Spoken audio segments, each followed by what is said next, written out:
It's an otherwise ordinary Friday in October of 2012. A missing person call comes in. Sheriff's Communications, can I help you? Yes. My wife is house sitting for somebody who's out of town, and we haven't been able to reach her son. You haven't been able to reach your wife? Right. What's your wife's name? Katrina. How unusual is it to get this kind of call? It's common to have missing person cases come in. I guess the reason I'm concerned is her work called me and said that she didn't show up, so not really something she would do. Even though missing person cases are common, the families involved are pretty traumatized, I would imagine. Families are always very traumatized when a family member, loved one, goes missing. My phone rang, and it was Todd. He said, "Hey, have you talked to Katrina?" I said, "No, why?" And he said, "Well, she didn't show up for work today." And immediately my stomach sank because that's not my sister. My daughter Miranda called me and said, "Katrina's missing." I was hysterical. I thought, oh my God, what do you mean she's missing? Katrina was my second child, first daughter. She was just a happy girl. She really was. You know, Katrina was 8 years older than me. You know, I always wanted to just grow up and be like her. Katrina liked to take care of people. She just always went out of her way to put other people first.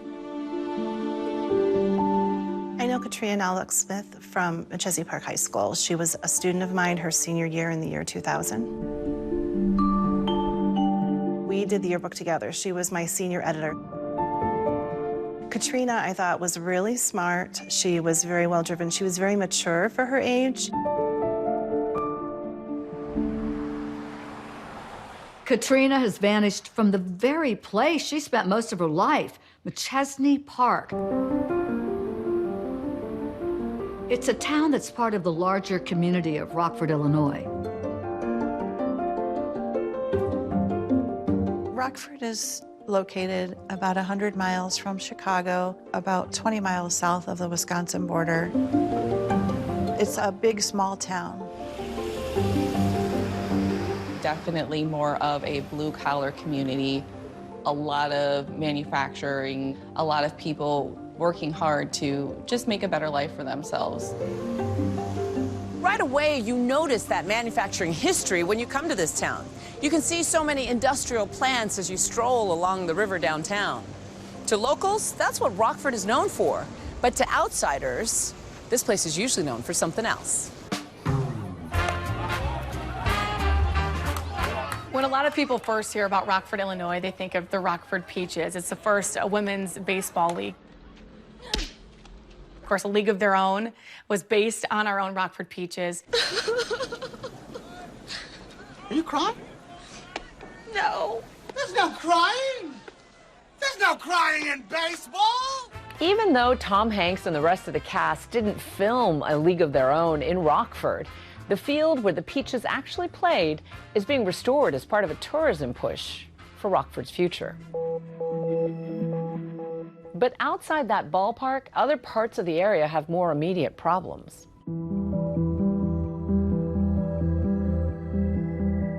It's a very high crime area. For cities that have less than 200,000 people, the city of Rockford always ranks in the top 3 for most violent cities in the entire country. So with that in mind, what questions come to mind when you meet a guy who's reporting his wife missing? The response is, why is this person missing and why are you calling the police? You obviously think something really bad is happening. Let's have somebody start looking into this and start contacting family members and friends. As detectives begin their investigation into this missing persons case, they wonder, Well, what could have been happening in Katrina's life that would cause her to simply disappear? So the first person they wish to speak with is the man who filed that missing persons report, her husband, Todd Smith.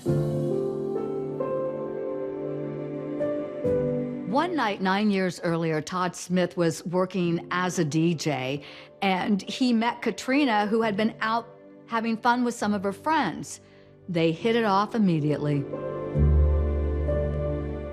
He just fit in with our family pretty quickly. I thought he was a great guy. You know, he was a cool dude that I enjoyed hanging out with.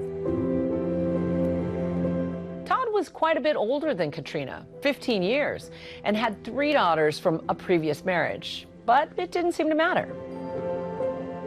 Him and the girls moved in, and that was it. She had a built-in family.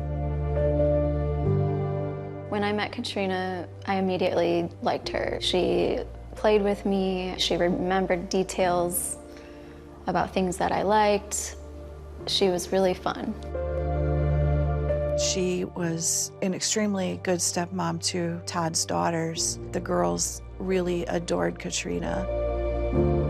She brought a lot of light into our family, and I think that he liked having a whole family unit versus being a single dad. She, you know, was a second mom to them and would go to their soccer games or cheerleading events. And I know she loved the girls very much. They got engaged and then married. Their wedding video is full of warm moments. I love you. You are my best friend. Today I give myself to you in marriage. I obviously remember like the wedding and how excited she was on her wedding day. I know she was crazy about him, you know. So now you may kiss your bride.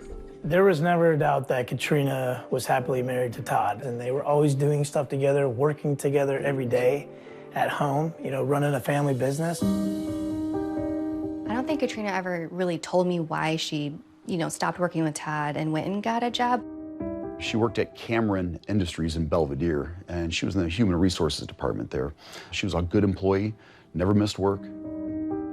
But for some reason, right about the time that she disappeared, Katrina was actually looking for another job. Katrina called me Saturday, October 20th.